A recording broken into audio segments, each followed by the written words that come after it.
اعوذ باللہ من الشیطان الرجیم، بسم اللہ الرحمن الرحیم۔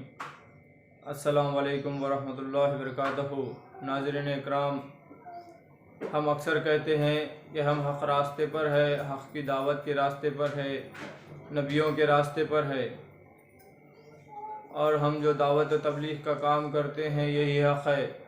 تو ہمیں جو بھی بات کہنی ہے اور جو بھی بات کرتے ہیں ہمیں ہمارے پاس دلائل ہونی چاہیے، اور آپ صلی اللہ علیہ وسلم کی زندگی سے وہ عمل ثابت ہونا چاہیے اور صحابہ کے عمل سے بھی ثابت ہونا چاہیے۔ جیسے کہ اللہ تبارک و تعالیٰ نے 28ویں پارے کی آیات ہے، جس کا مفہوم ہے کہ اللہ تبارک و تعالیٰ فرما رہا ہے، ہم نے جن اور انسان کو ہماری عبادت کے لیے پیدا کیا۔ اللہ یہ نہیں فرما رہا ہے کہ ہم نے مسلمان کو ہماری عبادت کے لیے پیدا کیا، بلکہ یہ فرما رہا ہے کہ ہم نے جن اور انسان کو ہماری عبادت کے لیے پیدا کیا۔ تو کیا ہماری محنت کا میدان تمام انسانوں کے لیے ہے؟ کیا ہم تمام انسانوں تک جا جا کر یہ بات کو پہنچا رہے ہیں کہ اللہ تبارک و تعالیٰ نے تمام انسانوں کو اللہ کی عبادت کے لیے پیدا کیا؟ یہ بات اگر ہماری کام میں ہے، موجود ہے، تو بالکل ہم حق پر ہے اور یہ ہمارے حق ہونے کی دلیل ہے۔ اگر ہم خالی محدود مسلمانوں پر محنت کرتے ہیں تو یہ قرآن کی آیات کے خلاف کام ہے، اور قرآن کی آیات تمام انسانوں کے بات کر رہی ہے کہ ہم نے تمام انسانوں کو ہماری عبادت کے لیے پیدا کیا، اللہ کا حکم ہے۔ اور جیسے کہ ہم کہتے ہیں کہ ہم نبیوں والا کام کر رہے ہیں، تو اس کی واضح دلیل ہمارے پاس ہونی چاہیے۔ جیسے کہ دعوت کا کام سب سے پہلے آدم علیہ السلام سے لے کر آپ صلی اللہ علیہ وسلم تک تمام نبیوں نے کیا، اور ہماری بات میں بھی یہی ہوتا ہے کہ تمام نبیوں نے دعوت والا کام کیا ہے، صحابہ نے کیا، تابعین، تبع تابعین، ولی اللہ، بزرگان دین، ان لوگوں نے دعوت کا کام کیا۔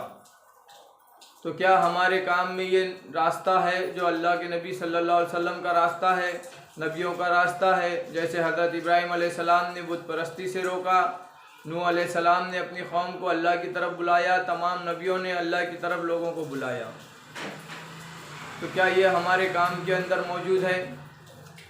جیسے کہ اللہ تبارک و تعالیٰ نے قرآن کے اندر واضح تمام کتابوں کے دلائل دیے ہیں، جیسے داؤد علیہ السلام پر زبور نازل ہوئی، اور موسیٰ علیہ السلام پر تورات نازل ہوئی، اور عیسیٰ علیہ السلام پر انجیل نازل ہوئی، اور اس کے بعد آپ صلی اللہ علیہ وسلم پر آج سے 1450 سال پہلے قرآن نازل ہوئی۔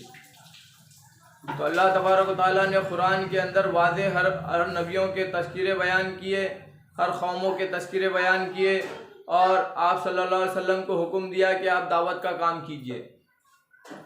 ہم آپ سے کوئی نیا کام نہیں کرا رہے ہیں، اور آپ کو ہم کوئی نیا حکم نہیں دے رہے ہیں، بلکہ ہم وہی حکم دے رہے ہیں جو پچھلے نبیوں نے پچھلے قوموں کو دعوت دی، کلمے کی دعوت۔ ہم نے آپ کو اسی کلمے کی دعوت کے لیے چنا ہے۔ تو ہمیں یہی سوچنا چاہیے کہ ہم آج تبلیغ کر رہے ہیں، مسلمانوں پر کر رہے ہیں، اور باقی جو ہم ہندوستان کے اندر رہتے ہیں، ہندوستان کی جو آبادی ہے 130 کروڑ، تو کیا یہ 130 کروڑ لوگ مسلمان ہیں؟ کیا یہ 130 کروڑ لوگ اللہ کی عبادت کرتے ہیں؟ کیا یہ 130 کروڑ لوگوں کو پتہ ہے کہ اللہ رب العالمین ہے؟ کیا یہ 130 کروڑ لوگوں کو یہ پتہ ہے کہ اللہ کے نبی صلی اللہ علیہ وسلم رحمۃ للعالمین ہے؟ کیا یہ 130 کروڑ لوگوں کو پتہ ہے کہ قرآن تمام انسانوں کی کتاب ہے؟ یہ ہمیں واضح طور پر سوچنا چاہیے، سمجھنا چاہیے۔ جیسے کہ اللہ نے آپ صلی اللہ علیہ وسلم کو دعوت کا حکم دیا، اور آپ کو وحی کے ذریعے سے بتایا گیا کہ آپ کو دعوت کے کام کے لیے چنا گیا ہے، تو سب سے پہلے آپ صلی اللہ علیہ وسلم کو جبرائیل علیہ السلام کے ذریعے سے وحی دی گئی۔ اللہ